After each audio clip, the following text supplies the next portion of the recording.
Selamat mendengarkan podcast ini. Keunikan di dalam kekristenan harus kita mengerti atau kita pahami dengan benar. Untuk itu perlu waktu untuk belajar panjang atau belajar banyak, saudara. Kalau dalam agama-agama pada umumnya orang hidup benar baru bisa dekat dengan Tuhan. Orang hidup benar baru bisa menjadi kekasih Tuhan. Tetapi dalam kekristenan tidak mutlak demikian. Kan menurut apa yang saya pahami dalam hidup ini, berdekat dengan Tuhan dulu, menjadi kekasih Tuhan, baru kesucian akan terbangun bersama-sama. Sehingga saudara, kalau kita hidup benar, itu bukan karena kita mau mendekat kepada Tuhan, tapi buah dari kedekatan kita kepada Tuhan, buah dari kasih kita kepada Tuhan, buah dari keterlekatan kita dengan Tuhan adalah kebenaran dan kesucian hidup. Nah, kesucian hidup seperti ini, kesucian hidup yang dimiliki dengan rela, kesucian hidup yang dimiliki dengan sukacita, bukan dengan paksaan. Anda bisa ngerti maksud saya? Halo? Jadi kalau di gereja hadir orang-orang berdosa, apakah dia koruptor, apakah dia pelacur, atau siapapun dia, apapun keadaannya, kita tidak boleh menghakimi. Ayo bener dong. Enggak. Kekristenan bukan agama moral, ingat. Nah, hal seperti ini kadang-kadang kurang bisa diterima, saudara. Saya paham. Seakan-akan saya kompromi dengan dosa. Saudara, Kristen itu unik. Unik. Kesucian hidup, kebenaran hidup harus merupakan buah dari kedekatan kita dengan Tuhan. Keterlekatan kita dengan Tuhan. Jangan dibalik. Sebab kalau dibalik nanti saudara, kesucian dan kebenaran hidup yang dapat diraih menjadi kesombongan. Dan itu dilakukan dengan terpaksa atau karena sebuah tekanan. Berbeda dengan kalau seseorang menjadi kekasih Tuhan dan dengan rela melakukan apa yang Tuhan kehendaki. Sehingga apa yang baik, apa yang benar itu terwujud dalam hidup kita menjadi irama. Not just to do, but to be. Not just to do, but to be. Bukan karena kita mau melakukan, tetapi karena kita menjadi. Hukum yang penting yang saudara-saudara sekalian harus mengerti dan terima, bahwa menjadi orang Kristen yang sejati itu rela hidup tidak wajar. Rela hidup tidak wajar. Tidak wajar bukan jadi aneh lalu kita menjadi batu sandungan. Tidak wajar dalam artian bahwa kita disetting Tuhan untuk menjadi mempelai Tuhan. Menjadi mempelai. Menjadi kekasih Tuhan. Ini penting, saudara. Kekasih atau menjadi mempelai Tuhan.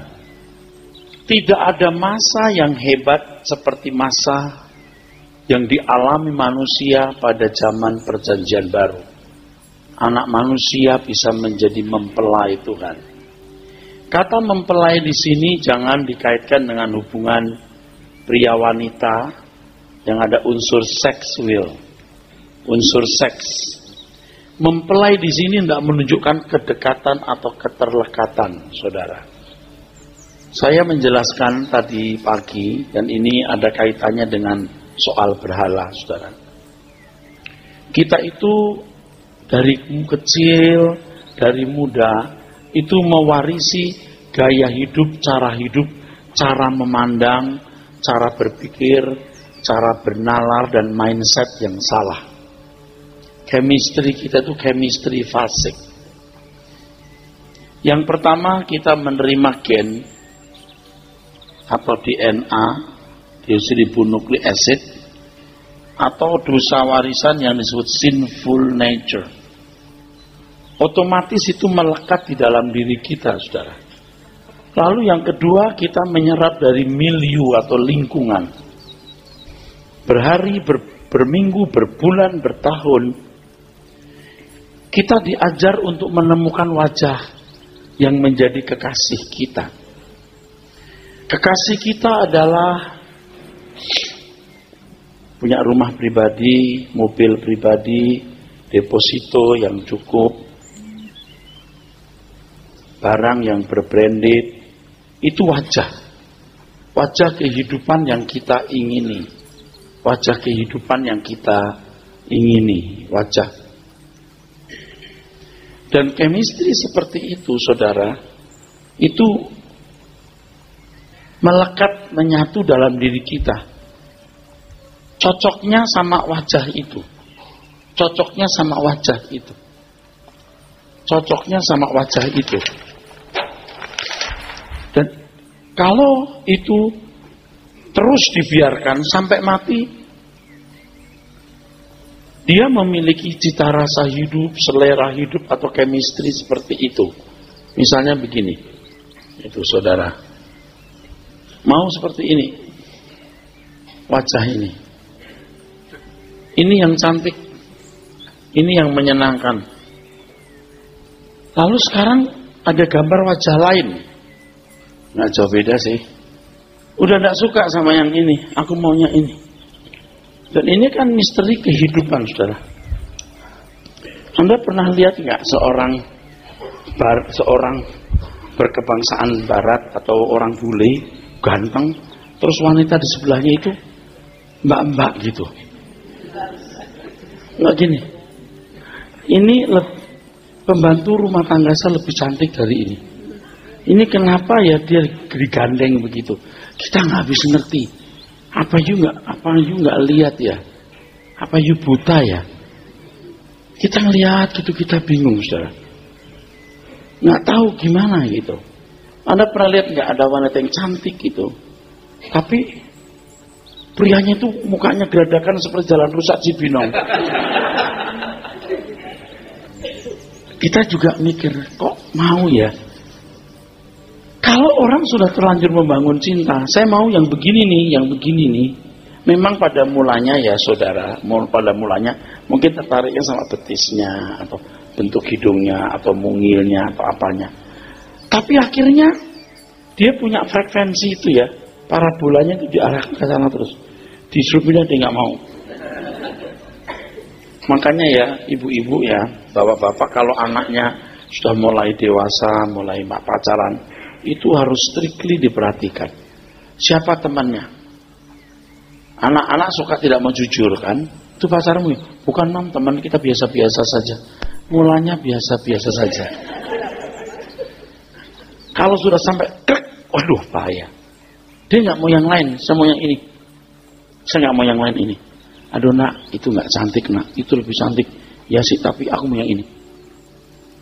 Nah, manusia itu dari kecil sudah dibesarkan dalam satu cara berpikir, cara bernalar tertentu. Jadi wajah yang dirindukan itu dunia ini. Dunia ini. Rata-rata saudara itu begitu. Sekarang Allah melahirkan kita. Kita dilahirkan oleh Allah melalui firman. Ya. Makanya saya tidak bisa bicara banyak kalau saudara tidak belajar firman. Belajar firman sampai cara berpikir, cara bernalar, mindset Anda dirubah, lalu Anda tidak mengendaki wajah ini. Anda mau yang ini, yang you coret sebelumnya. Lalu mengharapkan wajah lain, wajah Tuhan. Tadi saya sudah katakan tidak ada masa yang lebih dahsyat dari masa kita. Nah, bicara soal berhala, eidolo, begitu dalam bahasa Yunani. Berhala itu artinya sebenarnya sesuatu yang disembah. Sesuatu yang disembah. Kenapa disembah? Karena menjadi pelindung. Karena jadi pelindung, sumber kebahagiaan, lalu bernilai. Nah, kalau di perjanjian lama, saudara, bangsa Israel menyembah Dagon, Baal, Asitoret, Asyera, Milkom, Moloch. Kenapa menyembah banyak dewa-dewa? Karena dewa-dewa ini memiliki fungsi. Ada dewa perang, dewa kemakmuran, gitu, ya. Dan mereka merasa terlindungi oleh dewa-dewa itu. Kalau bangsa Israel menyembah dewa-dewa itu, namanya berhala. Jadi dewa, namanya berhala yang disembah. Nah, ini standarnya bangsa Israel. Standar bangsa Israel ini tidak boleh menjadi standar orang percaya. Maksudnya, kalau saudara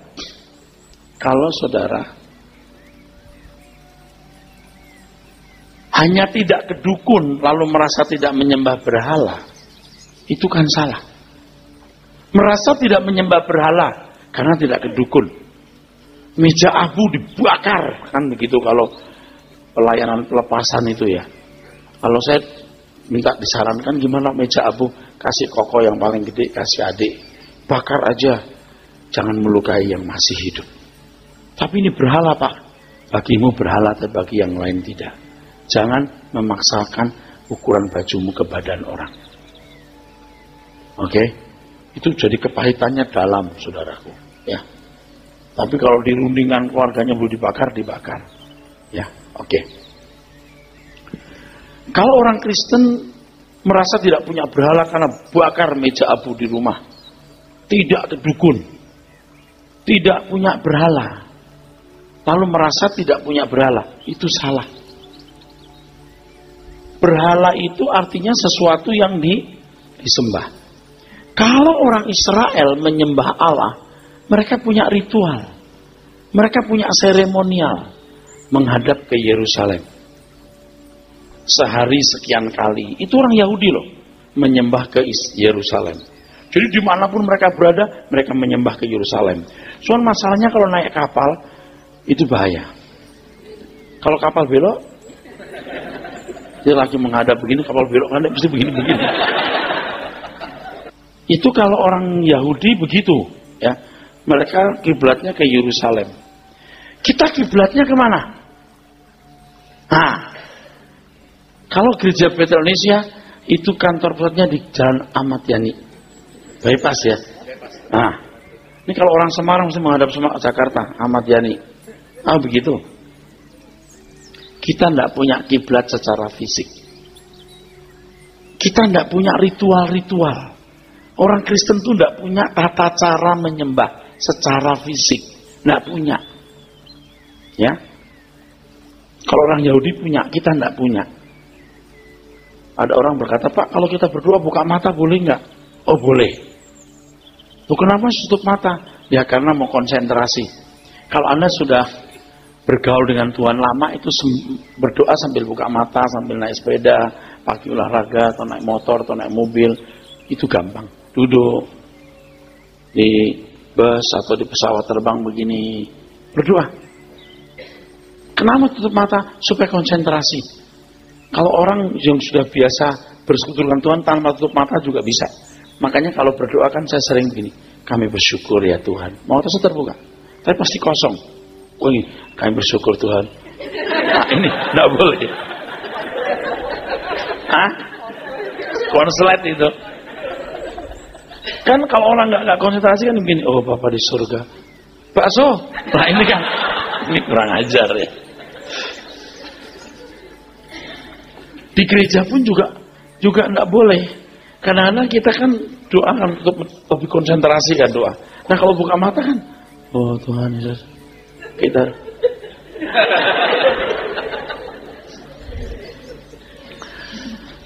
Nggak ada harus berlutut atau harus apa, harus begini, harus sekian kali. Nggak ada tata cara begitu. Nggak ada. Tuhan nggak pernah mengajar. Di perjanjian baru nggak ada sama sekali. Memang agama Kristen itu agama yang dianggap paling urakan. Tapi kalau sikap hati kita benar, sikap tubuh kita juga benar, pasti berlututnya benar. Saya saja kalau berdoa pribadi, terus sembarangan duduk juga nggak enak, saudara. Bahkan kalau pakai kaos dalam saja suka, terus saya pakai kaos, jadi nggak enak gitu. Itu nggak tahu, mungkin orang timur psikologinya gitu ya. Makanya ya saudara, doa itu mesti konsentrasi. Kenapa sih Pak Eras nggak bikin doa semalam suntuk? Kalau nggak terpaksa nggak usah. Karena irama malam itu tidur. Jangan maksa diri gitu. Kayak itu loh, kayak pewayangan kan ada orang yang minta bidadari gitu. Ada masakan minta bidadari gitu. Terus dia puasa sampai gonjang ganjing nirwana, gonjang ganjing sampai Batara Guru, Batara Narada vertigo gitu. Terus hai Adida Batara Narada turun ke bumi. Siapa orang ini yang sampai kita gonjang ganjing gitu. Batara Narada turun, dia balik lagi. Kakanda Batara Guru. Ada orang minta bidadari, mengerti nggak? Orang Bali aja, mengerti nggak? Tuhan tuh nggak bisa begitu. Dulu saya nggak ngerti, saya bikin begitu. Sampai seminggu 2 kali doa semalam suntuk. Saya sering panas dalam, aku masih muda. Sekarang saya nggak mau. Malam tidur doa. Karena kalau orang, wah kalau doa malam lebih kusuk. Ya memang kalau fisikmu bagus, kalau enggak kan tidak. Menyembah Tuhan itu memang enggak ada cara tata cara, tapi orang harus bijak, sikap tubuh yang baik, waktu yang baik gitu. Menyembah itu enggak pakai angkat tangan lah, berlutut lah. Kristen itu enggak pernah ngajarin begitu. Ya, tidak pernah mengajarkan begitu. Sebab yang namanya menyembah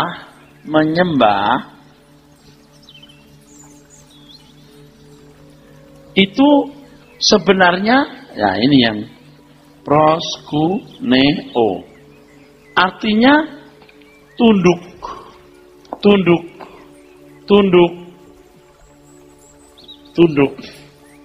Bahasa Ibraninya sakah.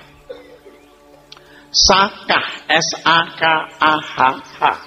S-A-K-H-A-H, sakah. Tunduk.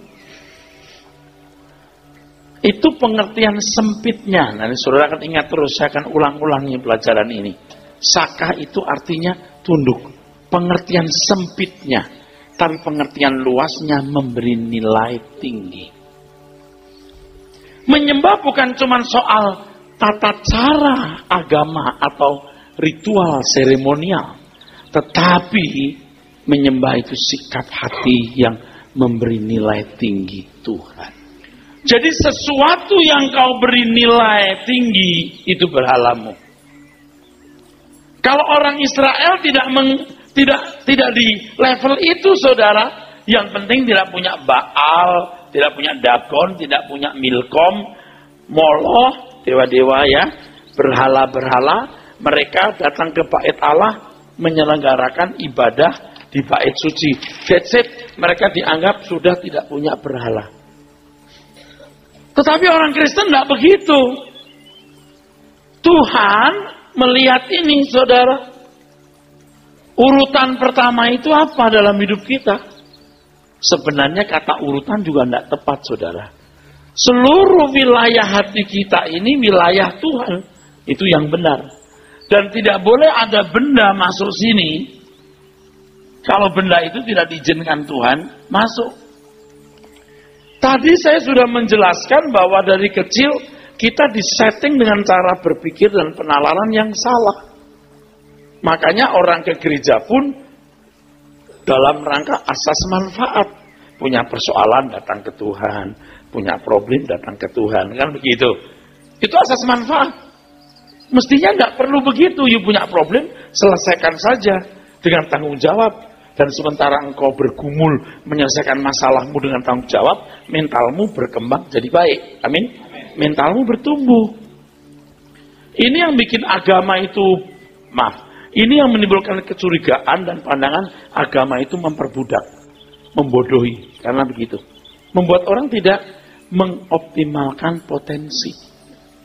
Kalau datang kepada Tuhan itu, orang menemukan maksud Tuhan menciptakan manusia itu apa. Saya ulangi terus ya, supaya biar ingat ya. Kalau orang kedukun kan karena asas manfaat. Mbah, saya belum kawin. Gimana mbah? Umur saya udah 39 mbah. Saya ini kok nggak laku di pasaran. Saya mandiin bunga 7 rupa. Kamu akan kenceng di pasaran. Di pasaran kenceng dari berjaga ting-ting sampai rong-rong. Laku. Itu asas manfaat kan, nggak boleh gitu. Kalau ke Tuhan nggak boleh begitu. Tapi kalau masih begitu ya nggak apa-apa, kelasmu masih kanak-kanak. Pak Pendeta doakan dong supaya saya dapat jodoh. Ya. Nah, nggak mungkin dong ada gadis datang ke engkong ini, Kong, mau apa? Saya datang Kong, mau apa? Saya datang Kong, ya mau apa? Ya saya datang Kong, mau apa? Terserah engkau ngapain saya. Woi gila. Tapi kalau ke Tuhan begitu, Tuhan aku datang padamu. Kalau Tuhan tanya mau apa? Ya Tuhan ciptakan aku mau apa? Tuhan jawabnya diantaranya begini. Menjadi kekasihku. Anak-anakku yang menjadi bagian hidupku. Saya tidak tahu gimana menjelaskannya saudara. Dunia ini dan segala keindahannya akan lenyap. You gak akan bawa apapun. Yang dibawa cuma satu, Tuhan. Nah, jadikan dia kekasihmu. Caranya bagaimana? Jangan memberi nilai tinggi sesuatu. Tuhan harus merupakan nilai tertinggi hidup kita.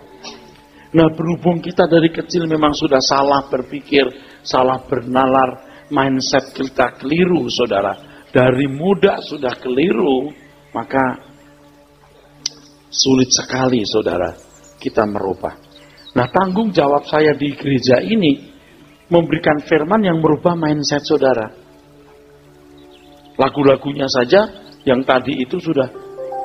Bilakah ku pandang wajahmu di dalam kemuliaan Bapa Surgawi, rinduku hausku akan dirimu.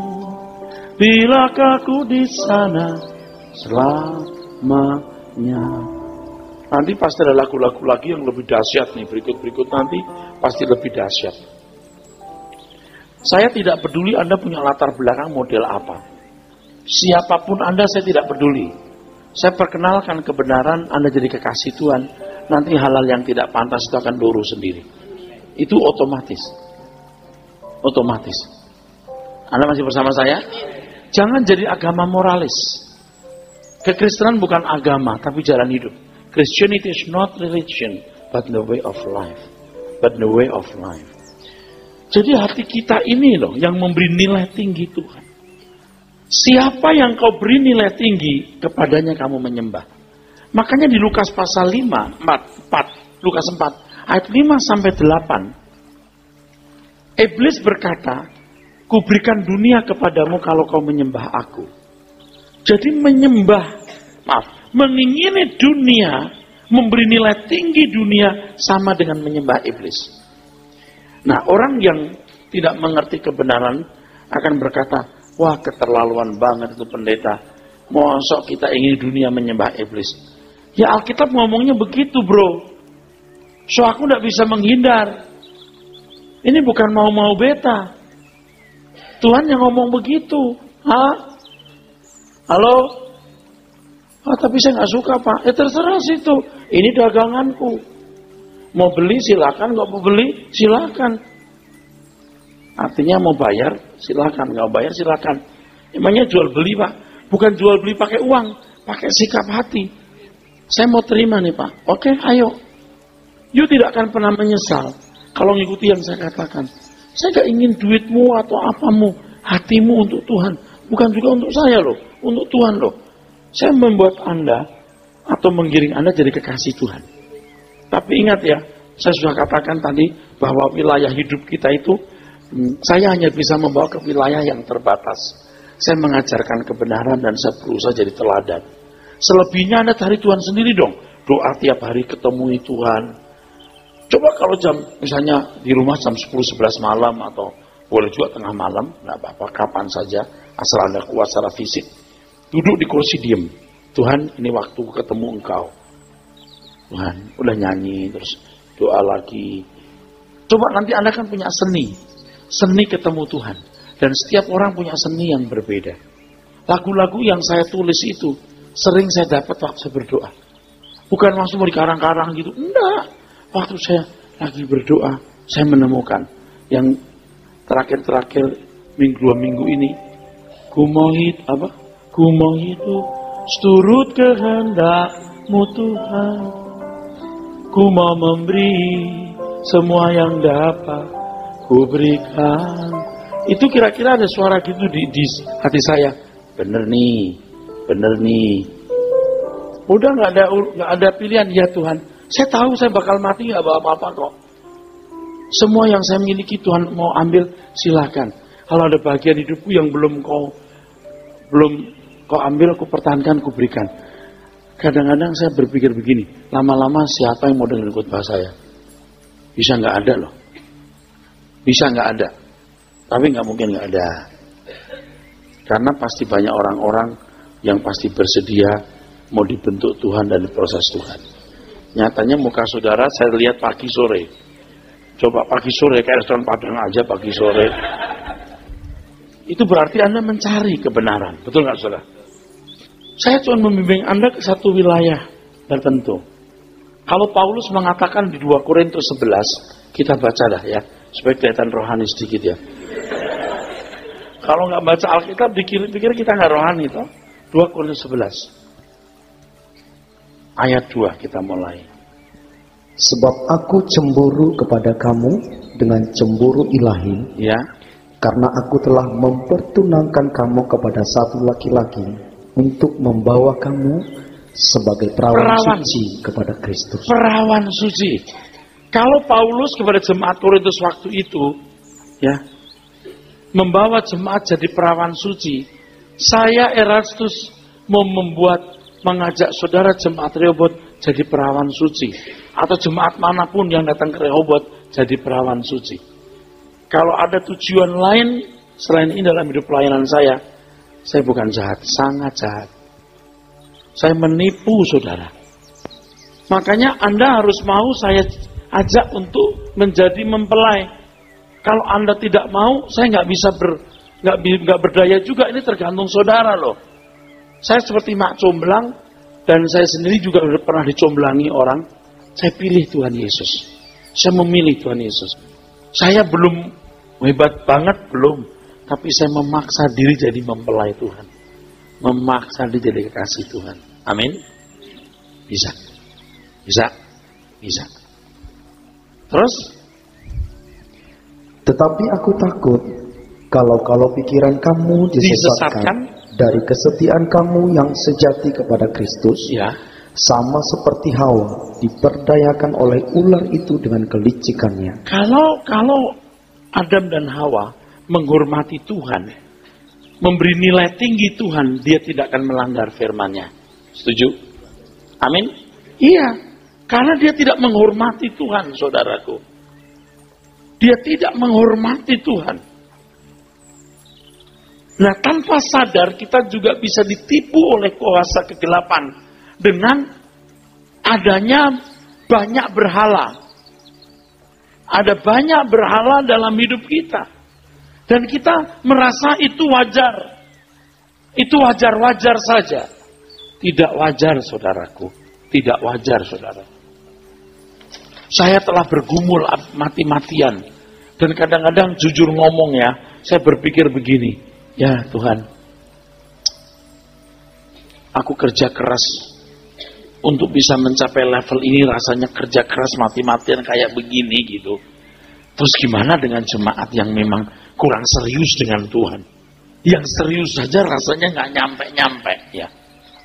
Tadi waktu saya dari Citycon datang kemari juga saya berkata dengan salah seorang sahabat yang bersama dengan saya berkata, aduh, orang ngerti enggak ya? Itu yang bikin saya kadang-kadang merasa sepi ya Pak ya, suffering gitu. Aku udah kerja keras ini kok nggak berubah rasanya ya.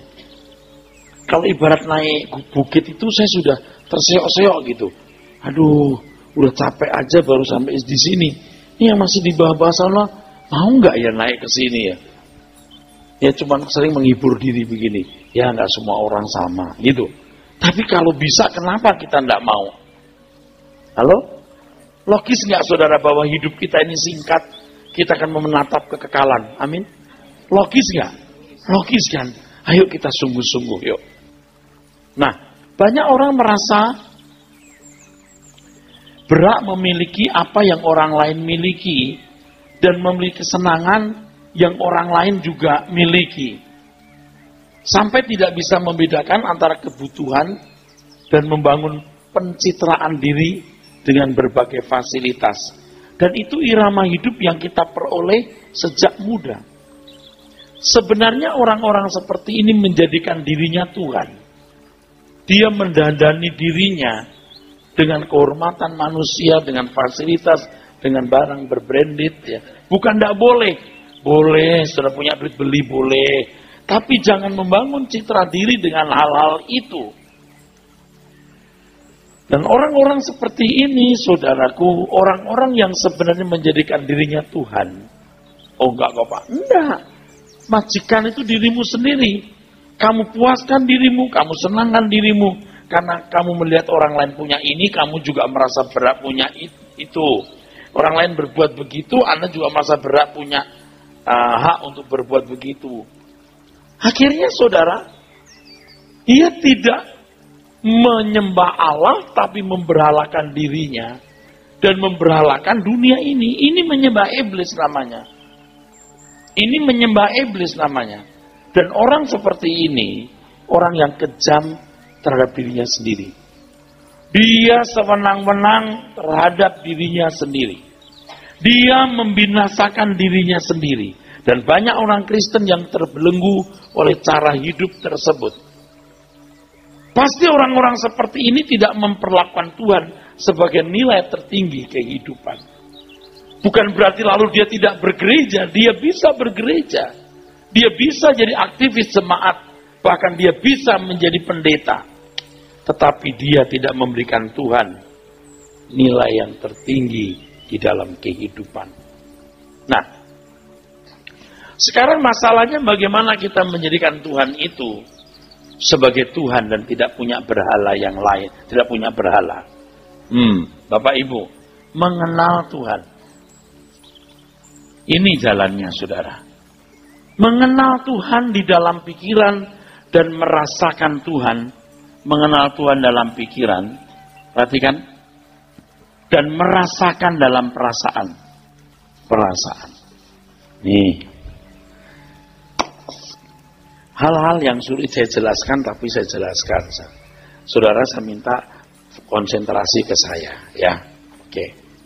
Yang pertama rumusnya begini rumusnya. Pusat hidup manusia itu pikiran. Setuju nggak? Pikiran harus benar. Baru perasaan akan terbimbing kepada hal yang benar. Kalau pikiran sudah salah, tidak mungkin perasaannya benar. Pikiran mengenal Tuhan dengan benar dan merasakan Tuhan. Tuhan itu hidup dan harus bisa dirasakan, saudara. Harus ada komitmen dulu. Tuhan, aku memilih Engkau. Walaupun aku tidak tahu kayak apa sih indahnya Tuhan. Macam apa sih indahnya Engkau. Tapi aku memilih Engkau, Tuhan. Dan sementara itu, saudara, saya kasih firman terus. Saya tadi katakan saya seperti Paulus yang mau mempertunangkan saudara dengan Tuhan Yesus. Saya tidak boleh mengingini apapun yang Anda miliki. Saya betul-betul belajar ya. Tidak mengingini apapun yang Anda miliki. Apakah itu amplop, uang, atau fasilitas. Kalau pakai kata yang tepat, saya terhina. Pekerjaan saya nggak boleh bisa dibayar pakai duit. Dan saya bangga dengan pekerjaan ini. Saya bangga. Saya menjadi hamba Tuhan yang mempertunangkan saudara dengan Tuhan Yesus. Itu pekerjaan yang agung. Tidak ada yang lebih besar dari ini, saudara. Ya. Nah, Berhala itu sesuatu yang disembah. Dan hari ini saudara harus jujur, banyak berhala di dalam hidupmu yang belum kamu lengserkan. Tapi kalau sudah dengar firman Tuhan tiap hari, Selasa, Rabu, Selasa, Jumat, apa, Anda tiba-tiba kan turun kan? Dengan sendirinya itu bisa turun. Nggak apa-apa. Saya mau jadi pejuang Tuhan yang tidak kenal lelah. Saya khotbah terus. Yupok saya hajar terus. Kayak tembok saya gebukin terus. Yang runtuh-runtuh, yang nggak runtuh terserah. Nalarnya itu mesti benar. Mengenal Tuhan. Seperti orang yang di Injil Matius, perumpamaan mengenai harta yang terpendam, dia bertani, lalu ada kekayaan, harta yang tersimpan di dalam tanah. Dulu kan nggak ada kristal atau tidak ada kaca, semua bejana tanah liat, nggak kelihatan, harus dipecah dulu. Kerja keras baru melihat kekayaan itu, saudara. Setelah melihat itu baru berani barter. Anda harus lihat kemuliaan Allah dulu, keagungan Tuhan dulu. Nah, ini satu hal ya. Anda nangkep nggak? Tapi saya ngomong ya. Begini, saudaraku. Ketika Anda belajar firman Tuhan, ini saya alami. Dan saya kira beberapa saudara mengalami juga kalau serius sering mendengar saya berkhutbah. Begini, saudara. Kita itu kagum. 1.500 tahun penulisan Alkitab. Dari 40 orang. Kok bisa begitu cerdasnya mengarahkan kepada keselamatan Tuhan Yesus? Itu nggak dikarang-karang. Kekaguman kita akan kebenaran di dalam pikiran atau rasio kita, itu membawa kita kepada penalaran yang sehat dan perasaan yang benar. Dengan pengertian, saudara. Dan untuk punya pengertian ini perlu waktu. Tidak bisa sekejap chemistry-nya itu merubahnya, itu perlu waktu, saudaraku sekalian. Nah, kalau seseorang sudah belajar mengenal Tuhan, kita kagum kebenarannya lewat firman Tuhan, tolong dengarkan sini khotbah saya tiap hari. Perasaan kita kembangkan untuk menyentuh Tuhan. Ya, merasakan dalam perasaan, merasakan Tuhan dalam perasaan kita. Sampai akhirnya saudara bisa berkata kepada Tuhan, Lord, you are my everything. Kau segalanya bagiku. Betapa banyak kalimat senada seperti ini diucapkan terhadap Tuhan. Tuhan, kau segalanya bagiku, tapi tidak mengerti maksud perkataan itu. Dan banyak orang, saya khawatir banyak orang sesat dalam pikiran mereka. Merasa sudah menjadikan Tuhan segalanya. Padahal betul. Padahal belum betul-betul menjadikan Tuhan segalanya dalam hidup. Bapak Ibu bisa lihat nggak pedagang-pedagang yang membujuk-bujuk kita untuk membeli barangnya? Tahu?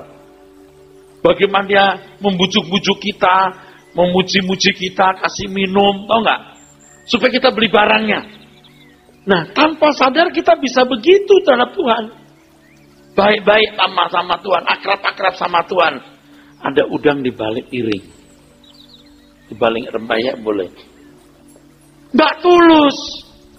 Sebab orang berkata, Tuhan, aku membutuhkan Engkau atau membutuhkan sesuatu.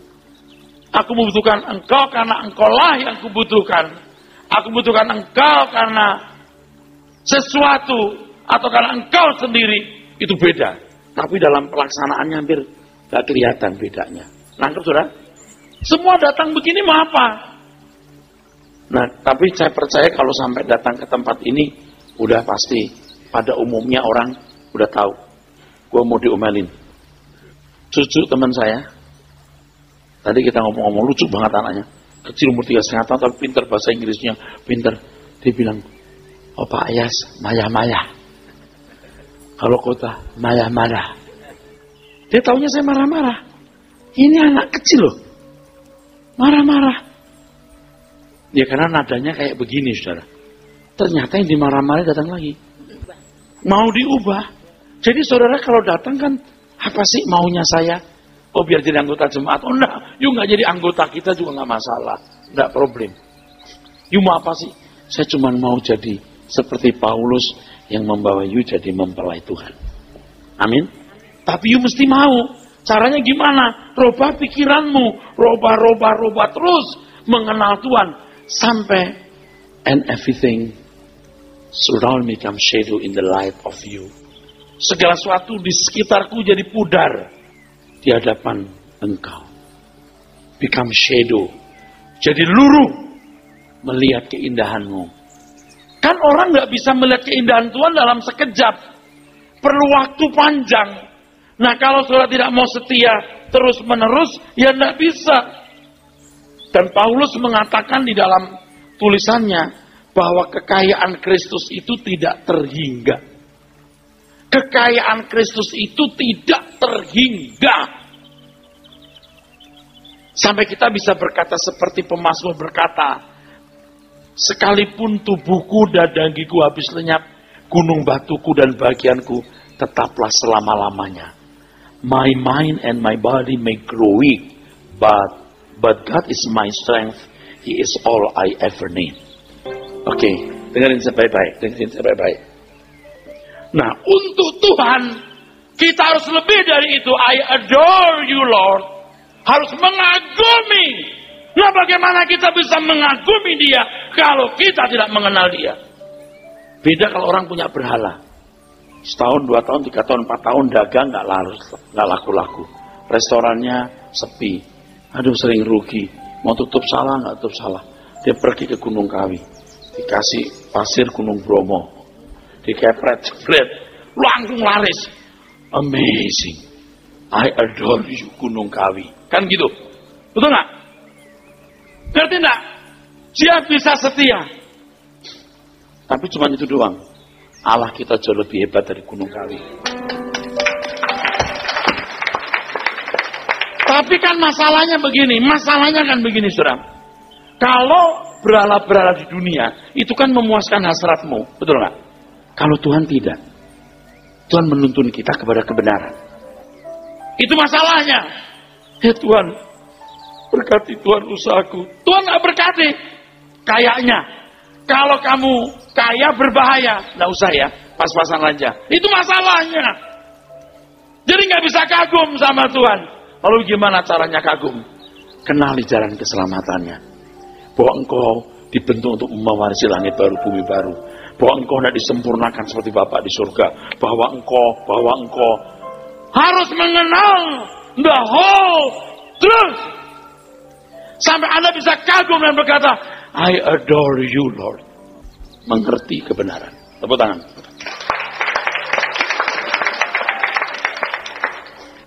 Saya bukan mau memuji diri ya, saudara. Yang tadi jalan itu, teman saya bilang gini, saya lihat Pak Era satu yang waduh nggak diragukan. Membela Tuhan tanpa batas. Oh, ya aja saya. Oh, ya. Kalau saya boleh kasih komentar, kenapa bisa begini saya? Saya mengenal Tuhan saya. Saya mengagumi Dia. Saya belajar firman day by day dan tidak bosan-bosan, saudara. Saya mengenal Tuhan. Saya mengagumi Dia. Jadi ketika saya berkata, aku pilih Tuhan saja. Sekarang saya belum stabil, ibarat naik pesawat itu belum stabil betul. Tapi sudah terbang terus. Saya hanya memilih Tuhan dalam hidupku. Sekalipun daging hatiku habis lenyap, gunung batuku dan bagian tetap Allah selama-lamanya. Amin.